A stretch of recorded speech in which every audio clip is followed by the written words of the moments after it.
Àbá ọdún pẹ́ o. Blessing Arike ọmọ Ikumapayi mà ti lé lọ́dún kan sí Olúwo ṣeun. Bàbá tó bí ọlọ́mọ ló máa ránṣẹ́ para òjì akẹ́rì kó wá bá wù Olúwa lógo. Blessing Arike ọmọ Ikumapayi ọjọ́ bíi tọdún 2022 ló ń ṣe lọ́wọ́. Tó bá dọdún tó ń bọ̀ a ò ní fi kú rántí rẹ̀. Ẹ̀ka ayé ò ní ta ọ́, ejò ayé ò ní gé ọ jẹ, asín ayé ò ní gé ọ jẹ. Wàhálà ó kéré ni ó tóbi ni kò má ní yọ̀dọ̀ rẹ lágbára Elédùmarè ọba mi.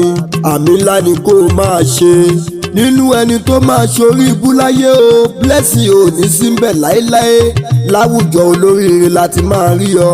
Ikú ò ní pa ọ́, àìsàn káìsàn ní dọ́dọ̀ rẹ, níṣe ni kó o bá mi ṣàmì ẹ̀. Blessing Arike ọmọ Ikumapayi ó yá járe lé bàbá tó bí ọlọ́mọ. Ìjọ̀gá ni ọ́ o, ìjọ̀gá nìran bàbá tó bí ọlọ́mọ. Ilẹ̀ ọmọ Ìjọ̀gá Orile ọmọ Bàlàjú, ìran bàbá rẹ̀ òrógunjà wọ́n jàgbó jọinjọin. Ọmọ wọn níye wa o, ṣèbẹ́ ìlọmọ ìyáwó ẹ̀. Àbíkẹ́ o, ẹ̀rù yìí ní tọ̀ṣẹ, ìwọ̀fà yín á sì máa ta kọ̀ìnkọ̀ìn. Ẹ̀yin lọmọ orí là ń wẹ̀ a kì í wẹṣẹ́.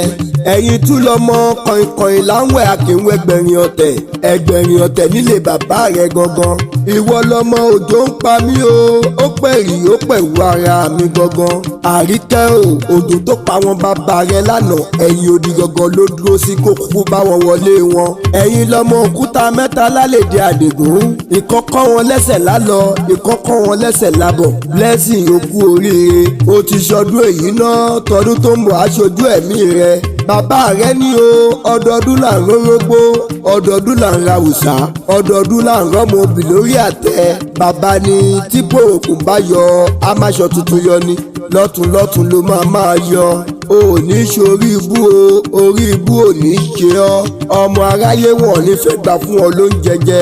Blessing Arike o, ò ní jẹ ẹni tó ń wá o lágbára Elédùmarè ọba mímọ́. Níṣe ni kó o bá mi ṣàmì ẹ̀. Bó o ṣe gbọ́ bó ṣe ń dún kìkìkì látẹ̀ẹ̀kan yẹn. Prophet Fọlọ́runṣọ́ Ikumapayi tí ń ṣe bàbá tó bí ọlọ́mọ ló ní ká máa kí ọ.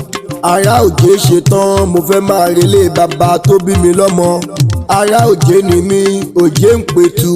Ọmọ ṣáṣá lọ́jẹ̀ ilé, ọmọ arọ́ tí wẹ̀ bí òjò.